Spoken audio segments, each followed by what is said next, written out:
We'd laughed so hard we'd both doubled over while tears poured from our eyes and into our laps. Wynn had mostly kept a very low-key profile while he waited on his new passport, license, and necessary identifications from someone named Mandrake. We hadn't introduced him around to anyone, and our trips to Madame Zoltar's were done under the radar with great care taken to keep him hidden.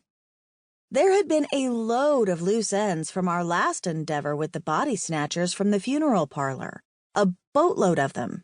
In particular, when the investigation had first launched, the description the accused had given to the investigating officers of a man in a crazy Christmas sweater. We couldn't afford to have Wynn discovered simply because, in all reality, he's Balthazar and, as far as the law's concerned, responsible for all of Balthazar's crimes. We needed to get all our ducks in a row, and we needed to do it soon. But still, when people drove by the house and caught him outside, throwing a ball to whiskey or sitting with me while we watched the sunset, my phone literally burned up the cell towers with calls from concerned folks with questions about who my gentleman caller might be. Thus far, I'd evaded the nosy Nellies by telling them I had some old friends from college dropping by on and off during the summer months, and that's who they must have seen. I didn't doubt they were truly concerned. I loved my fellow Ebb Fallers with all my heart. Truly, when you needed them, they were there with casseroles and sympathy. But there was no way you could tell me those phone calls were 100% out of concern. And then there was Dana. I held my breath every time Dana dropped by. I was sure he was eventually going to make mention of the big coup in Seattle at Vera Brothers' funeral home, the funeral home we'd barely escaped without police interference, and the case of the owners selling body parts. I mean, Dana had actually met Wynn when he was wearing my ugly Christmas sweater on his person, which, granted, was only one among many pretty outlandish statements the accused in the case had babbled on and on about. Still, Wynn's sweater, along with his accent, matched the Vera brothers' description exactly. And if Dana ever put two and two together... And it wasn't as if Officer Rigid didn't watch the news. That would be like saying a stockbroker didn't watch the Dow. The case had made national news for Pete's sake.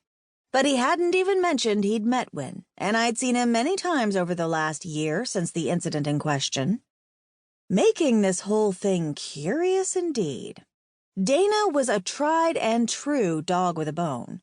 The only thing I could think of that had kept him from mentioning it was that he simply hadn't made the connection between Wynn and the lunatic man the Vera brothers described. I don't know how many men Dana encountered in ugly Christmas sweaters like the one Wynn wore that day, but it was the only plausible explanation we had because my favorite police officer was a crackerjack. He noticed everything. Add to that, our worry only intensified when a program called Primed for Crime aired recently, showing a soundbite of the Vera brothers' case and one of the goons we'd encountered, carrying on about a man with a British accent and a Christmas sweater. It was a mere blip of a scene, and hardly made mention of in the broadcast, but it still worried me it would trigger Dana and he'd start to ask questions. Still, for now, we were in the clear. I'd managed to keep everyone else at bay, but I couldn't do that forever. Not if Wynn ever wanted to have a life worth getting up for in the morning. Anyway, I was in the midst of relishing my fake, spongy, cake-filled moment on this unseasonably warmish last day of November and sipping on some of Enzo's amazing hazelnut brew while I thought over what to do during our slow time at Madame Zoltar's. The holidays were approaching, and that meant it was time to reorganize and do all the things we'd put off while we had summer hours at Madame Zoltar's. Ebb Falls, being a tourist town, brought in a lot of business for us, which meant the donations we made from the money earned were going to make some charities very happy. Wynn, on the other hand, knew exactly what to do during our slow time. Decorate. We'd just finished up Thanksgiving, but to tell you the truth, I was still getting over Wynn and Halloween. It was a holiday he found he loved, and I merely tolerated, because when you dealt with ghosts every day of your life since you were a child, the spooky isn't so spooky. It's just yawningly redundant.